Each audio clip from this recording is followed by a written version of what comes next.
નમસ્કાર દર્શક મિત્રો, નેક્સસ ન્યૂઝમાં આપનું સ્વાગત છે। તાલુકા પંચાયત સભ્ય અને આમ આદમી પાર્ટીના પોરબંદર જિલ્લાના મહામંત્રી હિતેશ મોઢવાડિયાને ખોટી રીતે ફસાવવાના પ્રયત્ન થઈ રહ્યા છે। હિતેશ મોઢવાડિયાએ જે તે રસ્તાનું કામ યોગ્ય રીતે થતું ન હોય તે મુદ્દે અવાજ ઉઠાવ્યો। ત્યારબાદ તેમના પર ખોટી ફરિયાદ કરવામાં આવી।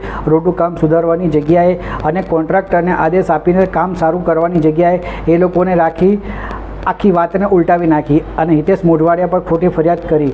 હિતેશ મોઢવાડિયા પર પૈસા ઉઘરાવવાના અને ધાકધમકીના જે આરોપ લગાવે છે તે પાયા વિહોણા છે। હિતેશ મોઢવાડિયા ખેડૂતો માટે લડત લડે છે અને તેમના પર ખોટી ફરિયાદ કરવામાં આવે છે। તો આવો આપણે સાંભળીએ પ્રવીણ રામને કે તેમણે વધુમાં આ બાબતને લઈને શું કીધું।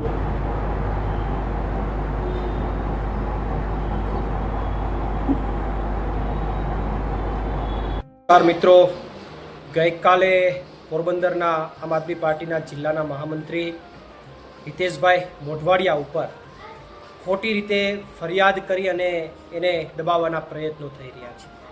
હિતેશભાઈ મોઢવાડિયા એ મંત્રીના ગામ મોઢવાડાની અંદર તાલુકા પંચાયત જીતેલા સદસ્ય છે અને જ્યારે પોતે જીતેલા સદસ્ય હોય અને વિપક્ષની અંદર હોય ત્યારે ક્યાંય ખરાબ કામ થતું હોય, ખોટું કામ થતું હોય તો એનો વિરોધ કરવો એ એમની ફરજ છે અને ફરજના ભાગરૂપે હિતેશભાઈ મોઢવાડિયાએ એ જે કંઈ રસ્તાનું કામ હતું એ યોગ્ય નહોતું થતું એટલા માટે મામલતદારને લેખિતમાં અરજી કરેલી, લાઈવ થઈ અને પ્રજાને જાગૃત કરેલી અને ત્યારે આ કામ સુધારવાની જગ્યાએ અને તંત્રએ એક કોન્ટ્રાક્ટરને કામ સારું કરવાના આદેશ આપવાની જગ્યાએ એ લોકોએ આખી વાત ઉલટાવી અને હિતેશભાઈ મોઢવાડિયા ઉપર ખોટી ફરિયાદ કરી કે આ અમને ધાક ધમકી કરે છે, અમારી પાસેથી પૈસા ઉઘરાવે છે।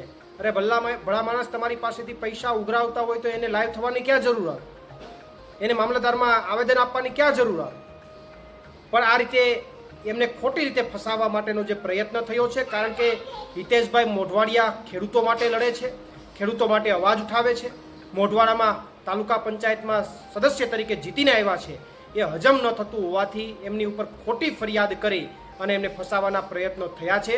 હિતેશ મોઢવાડિયા હારવાના નથી, લડવાના છે અને આમ આદમી પાર્ટી એમની સાથે છે અને ટૂંક સમયમાં જ એ આ સત્યની જે લડાઈ છે એની અંદર જીતીને બહાર આવશે અને ફરીથી પોતાની લડાઈ ચાલુ રાખશે અને જે ભ્રષ્ટાચાર થાય છે, જે ખોટી વાતો થાય છે એને ચોક્કસથી જનતા સમક્ષ ખુલ્લી મૂકશે। પ્રવીણ રામ, પ્રદેશ ફ્રન્ટલ અધ્યક્ષ, આમ આદમી પાર્ટી। તો દર્શક મિત્રો, આ હતા આમ આદમી પાર્ટીના નેતા પ્રવીણ રામ, જેમણે પોતાની વાત હિતેશ મોઢવાડિયાને લઈને પોતાની વાત અને પોતાના મંતવ્ય રજૂ કર્યા હતા। દર્શક મિત્રો, આ અંગે આપનું શું માનવું છે તમને કોમેન્ટ બોક્સમાં જરૂરથી લખીને જણાવશો। અને દર્શક મિત્રો, આવા સમાચાર જોવા માટે આપ અમારી ચેનલ લાઈક કરો, શેર કરો, સબસ્ક્રાઈબ કરો અને જો તમે અમારા અહેવાલના ફેસબુક પેજ પર જોઈ રહ્યા છો તો તમે અમારા ફેસબુક પેજને ફોલો કરો। ઇન્સ્ટાગ્રામ પર જોઈ રહ્યા છો તો તમે અમારા ઇન્સ્ટાગ્રામ પેજને ફોલો કરો।